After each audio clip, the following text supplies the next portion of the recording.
네, 안녕하십니까. 제가 말씀드릴 주제는 인공화후의 급여 정책의 바라다입니다. 제가 한 20분 강의를 맡았는데 한 강의 슬라이드는 한 13분 정도 말씀드리고요. 마지막 부분에 인터뷰 동영상이 있어서 한 7여 분 정도 됩니다. 그래서 그러한 순서로 말씀을 드리도록 하겠습니다. 네. 아마 여기 모이신 분들은 인공화후에 대해서 많은 지식이 있으신 분들이라고 생각이 됩니다. 인공화후는 보청기로서 재활이 잘 되지 않는 고도난청 환자들에게 달팽이관에 전극을 삽입해줘서 그 전기적 신호로 소리를 듣게 만드는 장치입니다. 그 장치는 귀 뒤에 수술을 해서 삽입되는 내부 장치가 있고 또 귀 뒤쪽에 피부에다가 자석을 통해서 붙여서 소리를 듣게 해주는 외부 장치로 구성이 되어 있습니다. 여기 보이는 위에가 내부 장치인데요. 대표적으로 3개 회사에서 제공되는 내부 장치인데 어느 정도 그 모양이나 기능이 비슷합니다. 그 밑에 외부 장치를 보여주고 있는데요.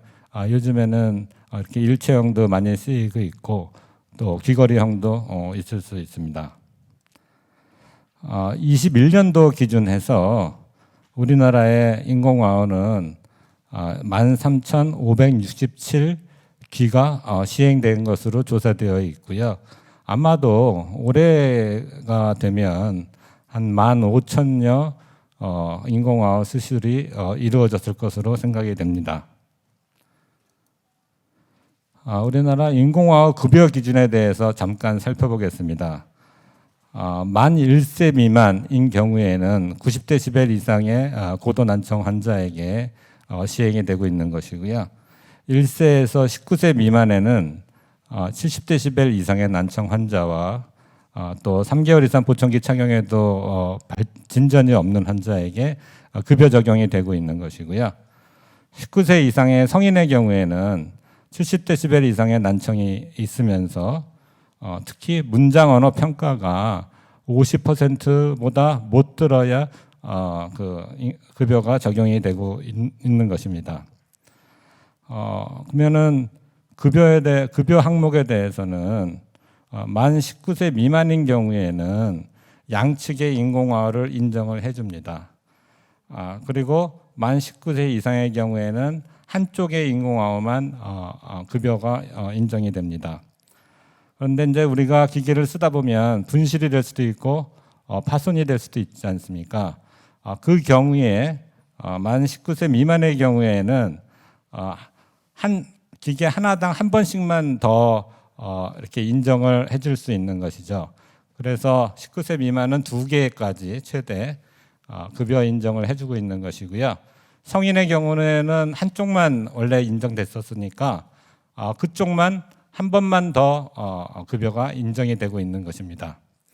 그러니까 19세 미만은 2개, 19세 이상은 하나가 더 추가로 인정이 되고 있는 것이죠. 이제 본인 부담률을 보시면 내부 기계에 대해서는 본인 부담률을 20% 정도로 낮춰서 해주고 있지만 외부 기계의 분실 파손의 경우에는 본인 부담률이 60%로 올라갑니다. 그래서 외부 기계가 1,000만 원이라고 하면 60% 한 약 600만 원의 비용 부담이 발생됩니다. 양쪽이면 한 1,200만 원 정도의 비용 부담이 발생되겠죠. 오늘 제안드리는 급여 정책의 요약입니다. 1번은 외부 기기를 5년마다 정기적으로 업데이트해주고 교체해주는 것을 바라고 있습니다. 본인 부담률 현재 급여 체계에서 60%로 되어 있는 것도 20%로 낮춰서 부담을 좀 줄여지기를 바라고 있는 것이고요. 현재 제도에서 분실 파손의 경우에도 본인 부담률 60%인 것을 20%로 낮춰주기를 바라고 있는 것입니다. 두 번째는 2005년도에 인공화가 보험 급여가 시작이 되어서 정말 고도 난청 환자들에게 소리를 되찾아줄 수 있는 좋은 제도가 시행이 되었습니다. 이제 20여 년이 다 돼가고 있는 시점에서 우리의 삶은 좀 더 삶의 질을 높이는 방향으로 가고 있는 것이거든요. 듣는 것보다 더 잘 듣는 방향의 삶의 질을 추구하고 있는 시대입니다. 따라서 인공화학 보험의 급여 기준도 그것에 맞게 변화되어야 된다고 생각을 합니다. 저희가 의료 현장에서 아쉬운 점이 많은 그런 케이스들입니다. 그거를 보더라인 케이스라 그러는데 인공화학 보험 기준에 약간 못 미치는 그런 난청 환자들의 경우에는 보험 적용을 받지 못하고 보청기로서 소리를 듣고 있는 조금 보청기로서의 그 역할이 좀 모자리는 환자분들한테 인공화가 이루어지면 좀 더 잘 들을 수 있을 것 같은데 부족한 부분들이 있습니다. 그러한 경우가 비den치성 양측 난청 환자, 한쪽 귀가 조금 그 기준에 못 알리기 때문에 적용을 받지 못하는 환자들, 그 다음에 저음은 괜찮은데 고음력이 툭 떨어져 가지고 언어 이해도가 적은 환자들, 또 특별한 경우이긴 한데 청신경병증 환자라고 있습니다. 많지는 않지만 나중에 패널 토의에서도 다룰 수도 있다고 생각을 합니다. 그 다음에는 이제 성인의 경우에 액티브하게 사회적으로 일을 하고 또 직장도 구해야 될 그러한 나이에 한쪽 인공화만 허용이 되고 있기 때문에 여러 가지 사회적인 활동에 제약이 생깁니다. 그러한 경우에 인공화학 보험 기준을 확대했으면 하는 그러한 바람입니다. 그러면 첫 번째 외부 기기의 급여 기준이 왜 필요한가? 아시다시피 이 외부 기기는 외부의 소리를 받아들여서 기호와 부호화해서 안쪽 내부 기기로 전달시켜주는 전자기기 IC 칩입니다. 그러니까 핸드폰하고 비슷하다고 생각하시면 됩니다. 우리가 핸드폰 10년, 20년 쓸 수 있습니까? 핸드폰의 기술이 계속 발전되기 때문에 아마도 더 나은 기능을 추구하는 것일 것입니다. 그러나 핸드폰과 비교할 문제가 아니죠. 핸드폰은 옵션입니다. 듣는 것은 옵션이 아니고 필수입니다. 그래서 그거보다 더한 업데이트 정책이 이루어져야 된다고 생각을 하는 것이죠. 그래서 그러한 그 외부 장치의 기술의 발전은 여러 가지 발전이 될 수 있습니다. 뭐 주변 기기하고 연동시키는 방법이라든지 TV나 그다음에 핸드폰과의 직접적인 연결 방법, 혹은 소음 상황에서 듣게 만들어주는 기술의 발전, 혹은 소리가 어디서 오는지를 알아챌 수 있는 방향성 기술의 발전 등 여러 가지 그 외부 장치의 기술의 업데이트 기술이 계속 발전되어 오고 있는 것이거든요. 또 음악을 좀 더 부드럽게 잘 들을 수 있게 해주는 기능도 계속 발전이 되고 있습니다. 그래서 이렇게 연도가 지나가면서 외부 기기가 업데이트되면서 가장 좋게 청력을 들을 수 있는 능력이 향상되고 있는 것이 증명이 되고 있습니다. 한국난청인교육협회 환자보호자단체 사단법인인데요. 거기에서 2천여 명에 대해서 설문조사를 했습니다. 그래서 외부 기기를 정기적으로 교체를 했을 때 만족도를 조사해 보면 듣기 능력 및 의사소통 능력 향상이 제일 큽니다. 우리나라 인공화호 사용자 13,000여 명 혹은 15,000명을 봤을 때 5년 이상 된 외부 기기를 사용하고 있는 비율이 전체의 50% 이상 됩니다. 숫자로 따지면 6,300명 정도 되고 있는데요. 우리나라의 현실이 그렇습니다. 대부분은 청소년 성인입니다. 그래서 그 설문조사에서 외부 장치를 교체하지 못하는 이유가 무엇인가 물었을 때 대부분은 비용 문제입니다.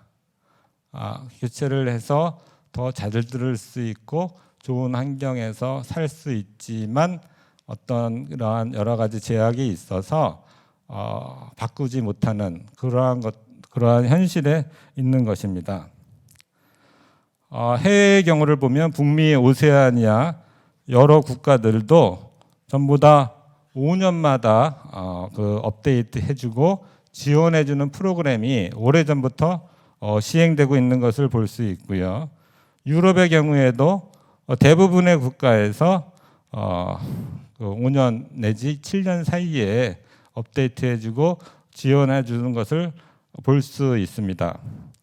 지도로 봐서 우리나라만 정기적인 지원이 없고 일본의 경우에 최근에 부분적인 지원이 이루어지고 있고 대부분의 나라들은 5년 주기로 업데이트 바꿔주는 정책을 시행하고 있습니다. 작년에도 그 대선 우리 후보이셨던 분들께서 현재 대통령 분께서도 3번까지 보험 적용이 되는 것을 공약하신 바가 있습니다. 그러니까 첫 번째 수술하고 평생 2번만 더 의료보험에 적용을 말씀하신 건데요. 사실 핸드폰 처음 우리가 사고 평생 2번만 바꿔라 그러면 그렇게 될 것 같습니까? 그래서 저희가 바라는 거는 평생 동안 좀 더 나은 환경에서 할 수 있게 정책을 좀 더 펼쳐주시기를 바라는 것입니다. 그래서 지금 있는 인공화학 시술의 숫자를 계산하고 그다음에 언제 시술 받았는지를 다 파악을 해서 만약에 올해 시행된다면 5년 이상 된 분들을 다 올해 바꿔주신다면 629억 원이 필요합니다. 내년에는 적게 필요할 것입니다. 이미 올해 다 바꿨으니까.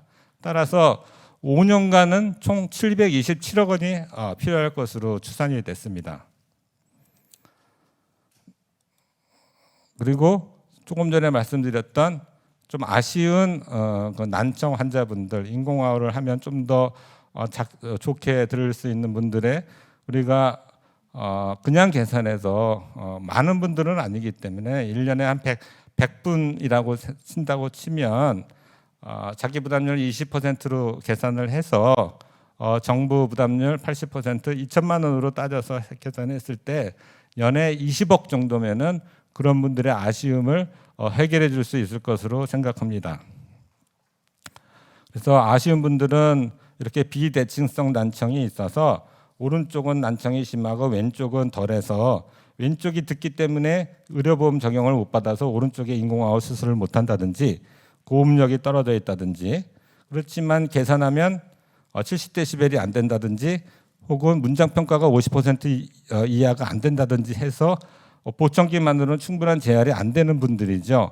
성인의 경우에 액티브하게 일할 나이에 있는 분들이 한쪽 귀만 들었을 때 소음 환경에서는 사실은 잘 안 들리거든요. 양쪽 귀로 들어야 그 원활하게 대화를 할 수 있는 것입니다. 그런데 한쪽 귀밖에 허용이 되고 있지 않는 것이죠. 아마 이 자리에도 계신 것 같은데 2020년 당시에 대전광역시 의원이셨던 우승호 의원께서 청년의 양측 인공화호 지원 검토를 제안하실 정도로 본인이 청각장애 3급인 걸로 알고 있고 현재 기준으로 따지면 청각장애 중증에 해당하는 분이시고 인공화호 시술을 받으신 분이거든요. 거기 보면 성인의 경우에 양측에 지원을 해줬으면 좋겠다. 그리고 외부 장치를 5년마다 업데이트 해줬으면 좋겠다라는 내용을 본인 자신이 제안할 정도로 중요한 사항으로 생각이 됩니다. 제가 2가지 케이스만 동영상으로 보여드리고 강의를 마치도록 하겠습니다. 이쪽 빨간색은 오른쪽 귀, 파란색은 왼쪽 귀인데요. 이 정도 레벨이 되면 완전히 안 들리는 건데요. 오른쪽 귀는 한 이렇게 기울어지면서 난청이 있고 비슷한 경향을 보입니다. 왼쪽. 보청기 끼고 이 정도는 올라가 있는 상황인데요. 그래도 문장 평가를 하면 59%를 알아듣습니다. 인공화호 보험 기준에 모자랐던 것이죠. 50%보다 못 들어야 될 보험 적용을 받는데 9%가 넘었어요. 그렇지만 이분은 보청기 끼고도 정상적으로 생활을 할 수 없습니다. 정상 범위가 여기거든요. 정상 범위가 20dB이거든요. 그러니까 보청기를 끼고도 한참 좀 모자린 것이죠. 정상적으로 우리가 대화하기가 쉽지 않은 상황인 것이죠. 인공화호 수술을 한 올해 6월달에 청력 검사가 오른쪽 귀에 인공화호가 시작됐는데 이렇게 20-30dB의 인공화호 청력을 얻고 있습니다. 그래서 오른쪽 귀에 절대적인 도움을 받고 있는 것이죠. 쓴 지는 한 2년 정도 된 것인데요. 네, 그래서 이분의 인터뷰를 들어드리도록 하겠습니다. 이분은 보험 기준이 안 됐기 때문에 본인이 선택해서 선별 비급여로 수술을 받았던 분입니다. 더구나 의료보험 같은 경우도 더 적용받지 못하시는 그런 정도의 청력이셔가지고, 네, 그런데도 수술을 결정하시게 된 게 조금 더 어떤 점을 나는 좀 더 중요하게 생각해서 네, 이렇게 인공화호를 결정하게 됐다라고 생각이 드세요. 소리를 또 네. 그 전에 이제 작게 들리고 사실 대화 상대가 자꾸 이제 내가 이제 음질을 해서인가 이렇게 했을 때는 소리가 덜 들려요. 그래서 실리려고. 근데 그래서 이제 인공화호를 하게 된 거고 또 그 부분에서 사실 돈 문제도 문제지만 좀 확실히 일반 사람은 80% 이상 된다니까 그 말 듣고 교수님 말 듣고 그냥 바로 결정한 거예요. 그래서 또 그냥 편했어요. 네. 말을 조금 더 기존에 보청기를 끼고 생활을 해보셨지만 네. 내가 말을 조금 더 잘 알아듣는 것들이 필요했고 그것 때문에 두 개의 그러니까 그때 좀 기계를 선택하는 부분인데 그 두 가지 중에 나는 인공화호를 선택하시게 됐다는 얘기신 거죠. 사실 비용 부담이 꽤 큰데도 불구하고 수술 받고 어떤 점이 가장 좋아지신 것 같으세요? 잘 들리니까 진짜 좋죠. 네. 잘 들린다고 얘기하시면 일단 단순히 소리가 그냥 크게 들려요 하시는 분도 있으신데 일단 처음에는 적응할 때는 조금 뭐 쇳소리인가 약간 들렸었는데 지금은 그런 게 전혀 없어요. 쇳소리처럼 처음에 소리가 들리다가 지금은 그런 소리는 하나도 안 들리고 일반 정상적으로 얘기하는 거랑 큰 차이가 없는 거예요. 정상적으로 특히 이제 말하는 소리에 대해서 아니면 환경음에 대해서 아니면 양쪽 다 어떤 거 같으세요? 좋아요. 예, 말하는 소리도 훨씬 더 정상적으로도 잘 들리고 지금 이제 TV 소리도 옛날 수술을 한 때보다 지금이 한 70-80% 좋아진 거예요. 그러니까 텔레비전 시청하실 때 시청을 잘 알아들으실 수 있는 게 지금은 한 70-80%까지도 가능해지시는 거고요. 옛날에 잘 안 들렸거든요. 예, 잘 안 들리셔서 불편하신데 자막 없이 자막 없이 이제 TV 시청도 한 70-80%는 내가 충분히 더 잘 알아듣게 편하지 않으셨다 얘기해 주시는 거고요.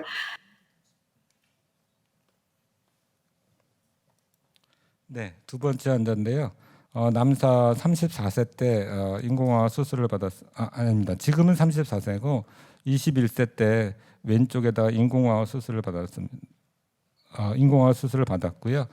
그동안 한 13년 동안 한 4번 정도 외부 기기를 교체해 왔습니다. 본인이 알아서 업데이트를 해왔던 것이죠. 보시면은 처음에 수술하기 전에 상당히 고도난청이 있었던 것이죠. 그래서 보험 급여로 수술을 받았고 그동안에 4번 정도 외부 기기를 교체했습니다. 그래서 왼쪽에 수술을 했기 때문에 현재 왼쪽의 인공화호 청력이 상당히 좋은 것을 볼 수 있죠. 네, 이분의 인터뷰를 한번 들어보시도록 하겠습니다.